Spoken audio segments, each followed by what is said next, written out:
Au moment où tu as cliqué sur cette vidéo, ça fait un peu plus de 10 ans que J. Cole a sorti ce que pas mal de gens considèrent comme son meilleur album. Et c'est en le réécoutant pour l'occasion de cet anniversaire que je me suis rappelé d'une chose. Et cette chose, c'est d'à quel point ce mec est vraiment un cas à part dans le rap game. Loin des strass, loin des paillettes, J. Cole c'est un mec qui a passé plus d'une décennie au sommet du rap en gardant la même humilité et la même essence qu'à ses débuts. Sa carrière, mine de rien d'une petite longévité maintenant et garnie par plusieurs excellents projets, font clairement de lui une des références du rap US à bientôt 40 ans. Pourtant, il y a un truc qui saute aux yeux quand tu regardes sa position dans le rap game et sa carrière, c'est pourquoi ce mec ne flex pas. T'as des mecs qui ont pas un dixième de son succès et qui pourtant s'affichent avec des énormes gamos, des quichetas gigantesques parce que ça fait réagir et ça leur donne de la visibilité. Mais alors on peut se poser la question, comment ce mec qui est juste un mec chill qui aime faire de la musique par passion a fait pour marquer l'industrie en restant lui-même de A à Z. Si t'as cliqué sur cette vidéo frérot, déjà bien joué à toi, ça veut dire que t'as des bons goûts, mais installe-toi bien parce qu'aujourd'hui on va parler d'un rappeur qui me tient particulièrement à cœur et qui mérite complètement une vidéo retraçant sa carrière. De ses débuts en tant que futur joueur professionnel de basket à star du rap US, qui est Jermaine Lamar Cole alias J. Cole, le rappeur le plus humble que t'aies connu. Jingle.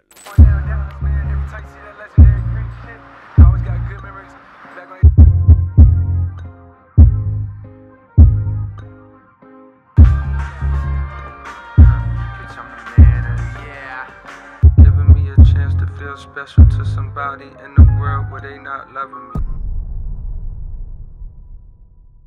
Hop, comme d'habitude, n'oublie pas d'aimer la vidéo, de t'abonner, de commenter, tout ce que tu veux. Vous êtes toujours 95% à me regarder sans être abonné. J'ai l'impression de me répéter à chacune des vidéos, mais c'est un peu vrai. Ça y est, l'instant promo est fini, on peut commencer.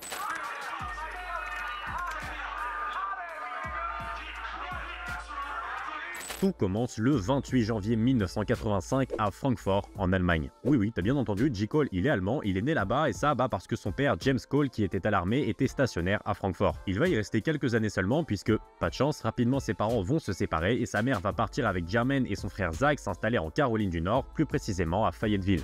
Et à partir de là, c'est une nouvelle vie qui commence pour le garçon qui va rapidement s'intéresser à deux choses. La première, c'est le basket. Mais ça, on y reviendra un peu plus tard. Et la deuxième, c'est la musique. Il commence doucement à jouer du violon pendant son enfance, mais c'est à l'âge de 12 ans que son cousin va lui faire connaître le rap. Le principe de rime, le principe de poser dans les temps, enfin bref, le rap quoi. Et ça, justement, ça va être la révélation pour lui. Il est piqué par ça et en plus à cette époque, donc en 97-98, si tu veux écouter du rap, c'est pas ce qui manque. Il grandit en baignant dans les influences de New York, pas très loin de chez lui, en écoutant Nas, Jay-Z ou le Wu-Tang, mais aussi avec des influences du sud comme les Ghetto Boys ou même Outkast. Ça va rapidement devenir une grosse facette de sa personnalité et il va passer toute son adolescence à rapper, essayer d'écrire des textes, essayer de composer des premières prods. Et à l'âge de 15 ans, il va rencontrer un certain rappeur du nom de Boom Shelta qui lui aussi est issu de Fayetteville et qui va devenir en quelque sorte son mentor. Hop, petite pause pour te dire qu'en fait Boom Shelta c'est un groupe, c'est pas un seul mec comme je le pensais, je m'en suis rendu compte en montant la vidéo, donc me sautez pas au cou dans les commentaires, on peut reprendre. Ils vont le prendre sous son aile, l'inviter à plusieurs battles pour qu'il se fasse un peu la main et vont même lui ouvrir les portes de leur studio en leur disant de passer quand il veut. C'est une belle opportunité pour Jermaine qui va squatter quasi tous les jours là-bas, va assister aux sessions d'enregistrement et s'intéresser au matos qui l'entoure. Il découvre de plus en plus concrètement ce qu'est la musique à proprement parler et ça va être la première porte d'entrée de J. Cole dans le rap. Et le moins qu'on puisse dire, c'est qu'il va pas passer à côté. Il est de plus en plus curieux sur comment faire de la musique, ce qui va l'amener à passer un deal avec sa mère la même année. Ce deal, c'est elle lui achète une boîte à rythme 808 et en échange, lui, il s'engage à bien travailler à l'école, il achète tous ses vêtements et il paye sa licence de basket. Le deal est conclu entre Jermaine et sa daronne et il va alors se lancer en tant que compositeur slash rappeur, d'abord sous le nom de Blaza avant de se renommer pour Therapist. Un blast qui va très vite abandonner pour la simple et bonne raison qu'à l'époque sur MySpace, quand tu écrivais le pseudo de quelqu'un dans la barre de recherche, avec lui ça a donné ça quoi. Au final, il va se renommer définitivement sous le nom que tu connais désormais, J. Cole, et c'est à partir de là que tout va vraiment commencer pour lui. La vie bat son plein, il est bon élève à l'école, il continue le rap et la musique de son côté, et en 2003, chapeau, Jermaine est diplômé. Grâce à ses bons résultats mais aussi son très bon niveau en basket, il va réussir à décrocher une bourse pour rejoindre l'université St. John's à New York afin de suivre un diplôme de communication. Bon, évidemment, c'est qu'un prétexte, s'il décide d'aller là-bas, c'est pas tant pour les études, mais surtout parce que ça lui sert d'excuse pour être à New York, ville natale du rap, et suivre son rêve de poursuivre dans la musique. Il est bon à l'école certes, mais ce qu'il veut par-dessus tout, c'est être rappeur, donc s'installer dans une ville avec autant d'opportunités, c'est un pas en avant gigantesque pour lui et une chance qu'il ne veut pas louper. Il va donc poser ses bagages dans la ville, la tête pleine de rêves, mais tout va pas se passer exactement comme prévu. La réalité et la difficulté de la vie dans cette immense ville dans laquelle il vient d'aménager lui tombe sur les épaules et commence alors pour J. Cole une des périodes les plus compliquées de sa vie.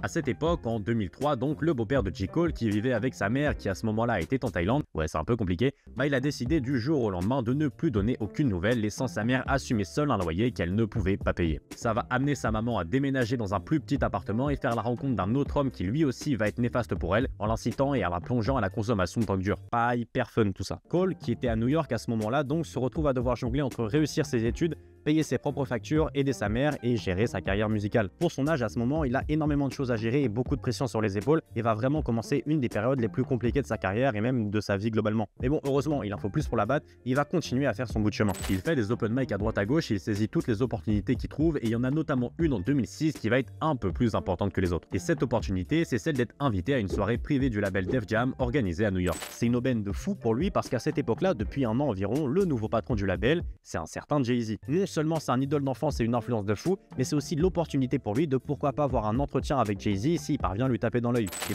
il va prendre l'opportunité très au sérieux puisqu'il va préparer un CD avec toutes ses démos et se pointer à la soirée avec un t-shirt Produced for Jay-Z or Die Trying.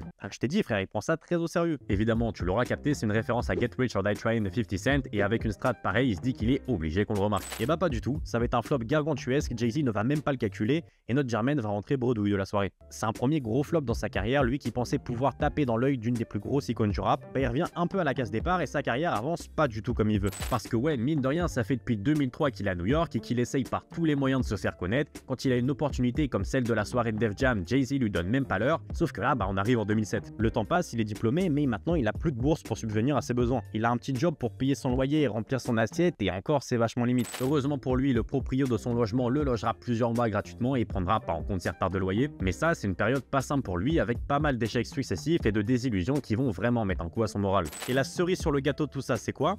C'est qu'il va se manger un deuxième flop avec Jay-Z une fois de plus.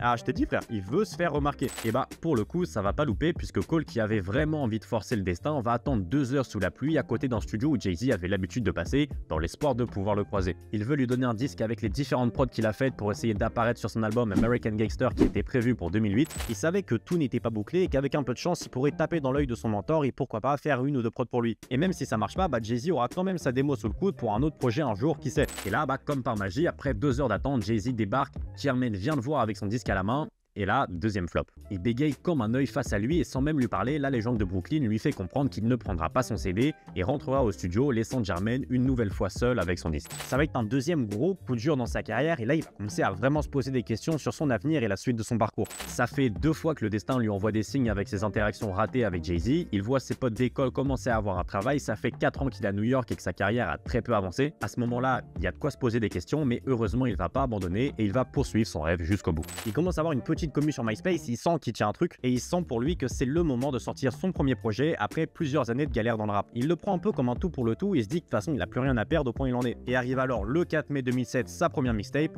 The Come Up. C'est enfin un premier petit succès pour le rappeur de Fayetteville qui propose un projet hyper sincère où il va aborder tout ce qu'il tracasse depuis qu'il est dans le rap, à savoir le manque d'argent, les problèmes que sa mère a vécu mais aussi plus globalement son rêve de percer dans l'industrie. Il parle à cœur ouvert avec une technicité qui sort du lot et ça ça va plaire. Ça va plaire déjà à ses fans qui le suivent sur MySpace à l'époque, qui s'identifient beaucoup mieux à lui qu'aux autres rappeurs du moment, mais aussi petit à petit à l'industrie musicale qui voit arriver un mec avec une démarche très sincère qui sort un peu du lot. C'est d'ailleurs le même élément de différenciation qui plaît tant au public qu'on retrouve exactement à la même époque chez un autre rappeur qui deviendra lui aussi un des plus grands rappeurs de la décennie. J. Cole lui parle plutôt de ce qu'il est et ça va le sortir du lot. Il va alors continuer à travailler en restant actif et garder son identité et dans la continuité de ce projet il va sortir le morceau Lights Please qui va changer sa carrière à tout jamais.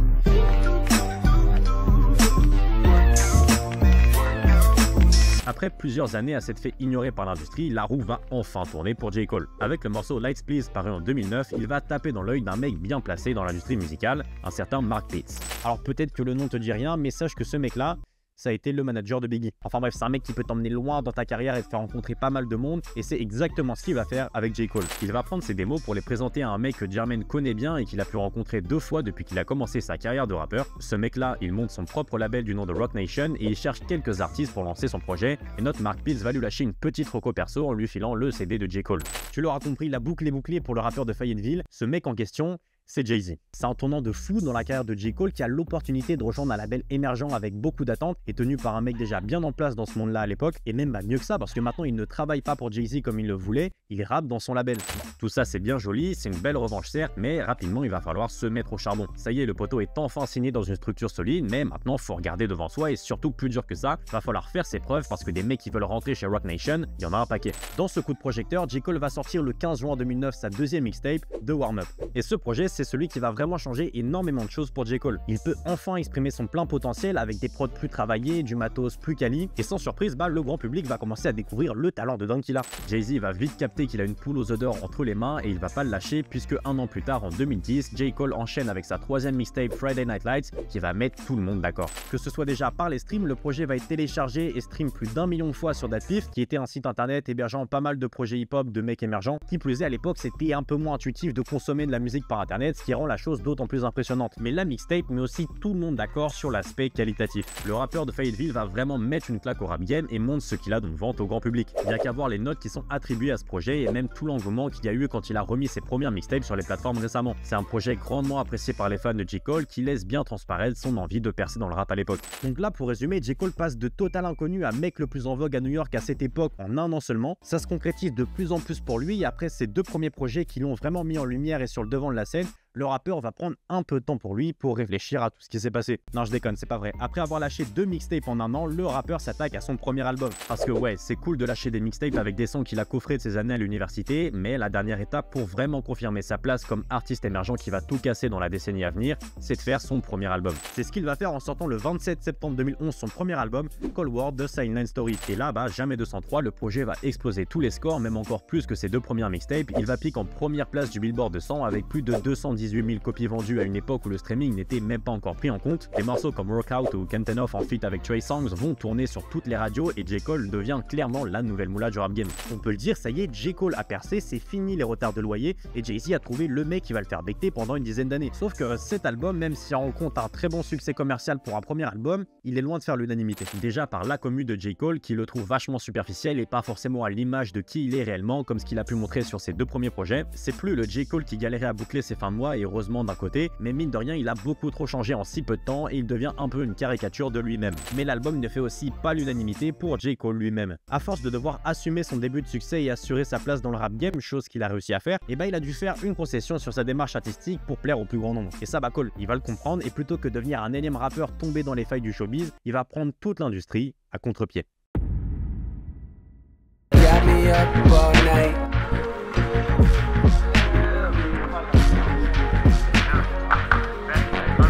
Après la sortie de ses 3 premiers projets officiels sous le label Roc Nation, J. Cole va cette fois-ci et pour de bon prendre une petite pause pour prendre un peu de recul sur tout ce qui s'est passé. Oui, cette fois-ci promis, je me fous pas de ta gueule. Il revient en 2013 avec Born Sinner, un album qui pointe directement du doigt les erreurs de carrière qu'il a pu faire à son premier album et qu'il regrette amèrement aujourd'hui. Et le nom de ce projet traduit bien sa volonté puisque Born Sinner ça veut dire né pêcheur en anglais, et pas pêcheur quoi. On la garde au montage celle-ci mon ami. Et cet album justement ça va être le premier projet d'une longue série où on va avoir du pur J. Cole, c'est-à-dire un passionné de rap qui fait ça dans sa manière la plus concrète et qui rejette toute forme de superficialité et ce même pour le succès. Il est sûr de son coup, il a appris de ses erreurs avec son premier album, c'est juste un mec qui fait du rap par passion et il a compris qu'il ne doit pas jouer un rôle. Autant chez certains rappeurs se donner un genre ou s'inventer une image ça peut marcher et c'est même quelque chose d'assez récurrent, mais chez J. Cole ça ne peut pas marcher. Mais justement ce côté pur et sincère ça va plaire à la fanbase de J. Cole de 1 mais aussi plus globalement au grand public qui redécouvre le Cole de ses premiers projets. L'album va atteindre la première place du Billboard 200 avec 297 000 copies vendues la première semaine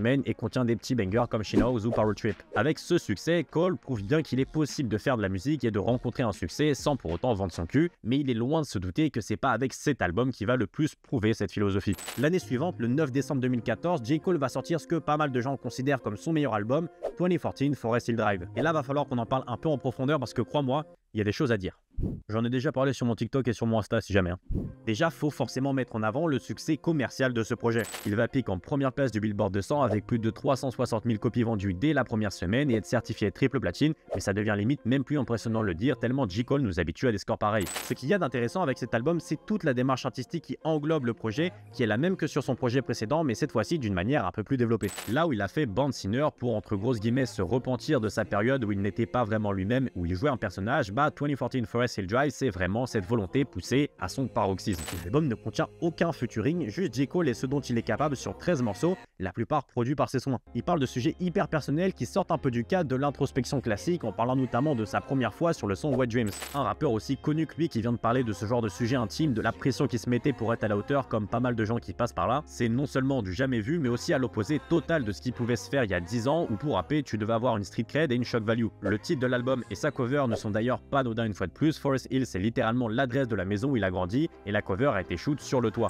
C'était une volonté du rappeur de confirmer un retour aux sources, là où tout a commencé, dans la même maison dans laquelle il a découvert le rap, et il n'y a pas plus J. Cole que cet album. Ce qui est intéressant aussi, c'est que 2014 Forest Hill Drive, c'est clairement un album mainstream, les chiffres ne mentent pas, mais c'est un album qui garde vraiment sa propre essence et qui n'est pas du tout désagréable à écouter. Là où pour assurer ton succès aujourd'hui dans le rap, il y a souvent ce dilemme de est-ce que je reste sur ce que je sais faire mais mes streams n'explosent pas, ou je change ma manière de rapper pour être plus grand public et mes albums se vendent mieux mais du coup je suis plus vraiment moi-même. Et bah J. Cole lui sur cet album, il a fait les deux. Tout le monde y trouve son bonheur, et que ce soit le mec qui écoute pas vraiment de rap ou l'aficionados de J. Cole, tout le monde passe un bon moment en écoutant ce projet. Et c'est ça qui est fort avec cet album, c'est que Cole fait ce qu'il sait faire de mieux en respectant à fond son éthique, et tout le monde y trouve son bonheur. Exactement 2 ans après la sortie de 2014 Forest Hill Drive, J. Cole revient avec un autre album qui lui aussi colle à 2000% avec son identité et sa direction artistique. J'ai cité le grand For Your Eyes Only. Alors là pour le coup je vais m'attarder aussi sur ce projet parce que c'est mon album préféré de J. Cole et que c'est ce projet qui m'a poussé à écrire cette vidéo aussi. For Your Eyes Only, c'est le 4e album studio de J. Cole, un album qui suit un peu l'identité du premier, c'est-à-dire un succès commercial sans featuring, où Cole fait ce qu'il sait faire de mieux, c'est-à-dire du bon rap engagé. En revanche, là où je trouve que c'est un meilleur projet que 2014 Forest Hill Drive, c'est que c'est un des projets les mieux structurés que j'ai pu écouter. Il y a un fil rouge, il y a une vraie histoire sur ce projet qui permet de mieux véhiculer les propos de Jermaine sans les rendre trop gnangnans. Parce que ouais, là où il y a pas mal de gens qui attrapent la veste de J. Cole, c'est sur le fait que c'est un rappeur chiant entre guillemets, un mec qui fait du rap conscient H24 avec un ton assez moralisateur. À la limite, ça peut s'entendre, mais sur cet album, c'est amené d'une manière bien différente. Ce qui structure ce projet, c'est sa narration très bien recherchée et développée d'une manière assez innovante. Dans l'album, on retrouve 2 personnes, J. Cole évidemment puisque c'est lui qui rappe, mais le protagoniste de l'œuvre, c'est pas lui, c'est un certain James. Ce James en question, c'est un ami de Cole, on sait pas vraiment s'il existe ou pas, et de toute manière, ça a pas vraiment d'importance pour comprendre et apprécier l'album, mais en tout cas, le rappeur de Fayetteville va rendre hommage à son pote en lui prêtant sa voix, en faisant passer ses propos sous une identité différente, comme s'il racontait l'histoire de quelqu'un. James, c'est un peu l'allégorie des ghettos noirs aux États-Unis, c'est ce mec qui a pas grand chose pour lui, qui est promis à rien et qui va probablement passer sa vie comme tous les mecs de son quartier, c'est-à-dire dans l'ombre de la société. Dès l'intro du projet, on nous présente bien le profil, James se livre en parlant de sujets comme la dépression ou le suicide, il remet en question sa propre existence et tu comprends rapidement où J. Cole va en venir. James, c'est l'allégorie des ghettos noirs certes, mais c'est aussi un peu Monsieur Tout le Monde. Un mec qui va pas très bien, qui se sent seul et qui s'il vient à partir demain n'aura pas vraiment grand monde pour pleurer son départ. James, ça peut être toi, moi, un mec que tu connais et à qui tu prêtes pas beaucoup d'attention. C'est Monsieur Tout le Monde qui lui aussi a des rêves, des sentiments et des envies comme tout le monde. Dans le son Déjà Vu par exemple, James a une conversation avec une femme qui lui plaît mais avec qui il sait pertinemment que ça ne fonctionnera jamais parce qu'il est Monsieur Tout le Monde et qu'il ne pourra jamais plaire à une aussi jolie fille. Sur le morceau juste après, Ville Mentality, on peut entendre James se demander combien de temps il restera dans ce trou à rats qu'est son ghetto. Il en peut plus d'être ici, c'est un endroit hostile et promis à rien du tout comme on peut le comprendre avec les voix de la petite fille qui parle de son papa décédé tragiquement dans le même ghetto où James vit.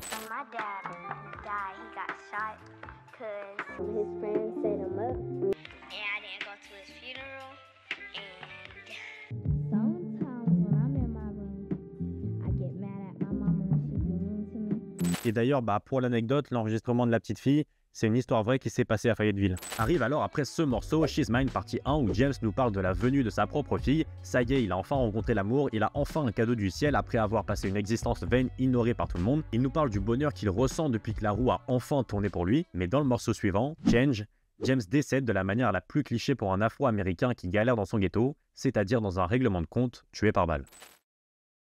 À partir de ce moment dans l'album, Cole va reprendre la narration en rendant hommage à James, comme sur le son For Your Eyes Only notamment. Ce morceau, c'est l'outro du projet, un long son de 8 minutes 50 qui n'est rien d'autre qu'une lettre à cœur ouvert que Jermaine adresse à Nina, la fille de James, où il lui parle de son père, et qui est sincèrement un des morceaux les plus touchants que j'ai pu écouter de ma vie. Tout cet album rend quelque part hommage à James, qui est peut-être un ami de J. Cole qui a vraiment existé, mais aussi au parcours de J. Cole, qui lui aussi a connu les mêmes galères que James, qui lui aussi a une fille et a connu l'amour, mais qui a réussi à sortir la tête de l'eau. Mais l'album rend aussi hommage à tous les James présents dans les ghettos aux États-Unis, qui ont passé une vie dans l'ombre de la société et qui décéderont tout aussi silencieusement d'une manière tragique comme bien trop souvent malheureusement. Si vous avez jamais écouté cet album, foncez les frères, c'est clairement un album qui ne laisse pas indifférent. Bon, d'abord fini la vidéo mais après vas-y si tu veux. Bref, après cet album de fou, J. Cole va comme sur son ancien prendre une pause de 2 ans avant de sortir un prochain projet, mais cette fois-ci il va aborder les choses d'une manière un peu différente. Parce que certes il a son côté rappeur conscient qui plaît à pas mal de gens, mais pas à tout le monde et petit à petit de moins en moins à lui-même. C'est cool de parler à cœur ouvert sur la société ou de la première fois que t'as trempé le biscuit, mais il sent qu'il tourne un peu en rond et il veut surtout pas s'enfermer là-dedans, ce qui est un très bon choix de sa part. Arrive alors le 20 avril 2018 où J. Cole revient avec un nouvel album où pas mal de choses vont changer dans sa musique.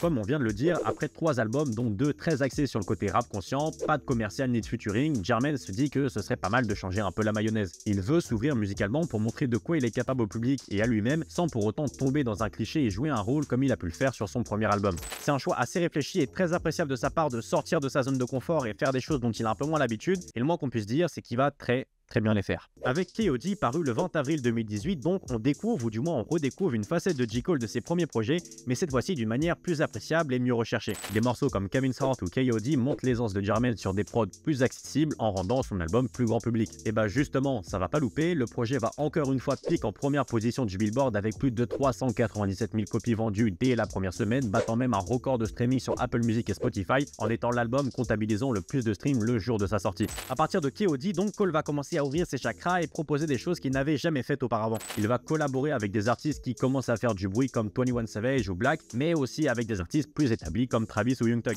qui va l'amener le 14 mai 2021 à sortir son 6e album, The Off-Season. À l'instar de K.O.D., mais cette fois-ci d'une manière bien plus développée, Cole sort totalement de son registre sans pour autant en perdre sa personnalité, et ça se traduit hyper bien dans cet album. C'est le retour des featuring sur ses projets avec d'autres artistes en vogue. Il laisse aussi un peu plus la main sur la composition des prods en appelant pas mal de producteurs différents, mais en gardant quand même une main là-dessus. Parce que bon, ça reste J. Cole, hein, faut pas déconner. Cole a compris que pour assurer sa longévité, il fallait se réinventer et pas rester dans sa bulle, chose qu'il va très bien faire sur cet album. D'ailleurs, pour aller à fond dans cette volonté de se réinventer et de se retrouver au pied du mur comme il a pu l'être à une époque, et bah Cole est reparti vivre dans le même appartement dans lequel il vivait à l'époque dans le Queens à New York. Bon, il n'y a pas de source sûre à 100% comme quoi il aurait composé l'album là-bas de A à Z, mais en tout cas, c'est ce qui montre dans les visuels promotionnels de son album, donc s'il n'y était pas, au moins le cœur y était, on va dire. Depuis ce projet et jusqu'à présent, J. Cole n'en a pas sorti d'autres pour le moment. 4 ans après la sortie de son dernier album, le rappeur de Fayetteville a consolidé sa place comme un des rappeurs les plus influents du moment. Il est resté actif de manière générale, que ce soit en faisant des apparitions à droite à gauche comme avec Burna Boy ou Drake, mais il rejoindra aussi une ligue professionnelle de basketball africaine pour achever un de ses premiers rêves de gosse. Et très récemment, en 2024, il va sortir une mixtape du nom de My Delete Letter qui porte bien son nom, puisque un des morceaux du projet du nom de 7 Minute Drills attribué à notre bon vieux Kendrick Lamar va être supprimé quelques jours après sa sortie. Cole s'en est pris au rappeur de Compton et a essayé de jouer un personnage qu'il n'était pas, mais encore une fois, ça n'a pas marché. Il s'est excusé en public au Dreamville Festival, le festival de son label. Ce morceau, ça a été un bon moyen de lui mettre une piqûre de rappel sur qui il est vraiment et que même si depuis quelques années il sort de sa zone de confort et de son image un peu scolaire,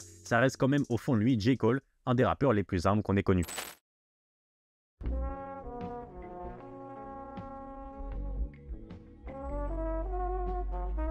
Quoi qu'on en pense et malgré la prise de position de J. Cole dans le clash Kendrick-Drake, ça reste indétrônablement un des rappeurs les plus en place de la décennie passée. De ses projets avec une essence particulière qui ont séduit les puristes comme les gens moins dans le rap à sa remise en question sur ses derniers projets, c'est à ça qu'on reconnaît un bon artiste. Un bon artiste, et ce malgré la discipline, c'est quelqu'un qui sait s'arrêter au meilleur moment. Et le moins qu'on puisse dire, c'est qu'il n'y a jamais eu de projet de trop dans la carrière de J. Cole. Je vous remercie d'avoir regardé la vidéo jusqu'au bout les frérots, c'était vraiment une vidéo qui me tenait à cœur, je pense que vous l'avez compris mais j'aime bien J. Cole, mais ça me paraissait aussi hyper important de parler de sa carrière qui est mine de rien une des carrières les plus importantes de l'histoire du rap. Comme d'habitude n'oublie pas d'aimer la vidéo, de t'abonner, de commenter, ça récompense toutes les heures de travail que j'ai mis sur cette vidéo. En plus tu le sais pas mais j'ai eu 40 000 problèmes avec la caméra et les lumières. Nous on se dit à dans 2 semaines, bisous bonheur.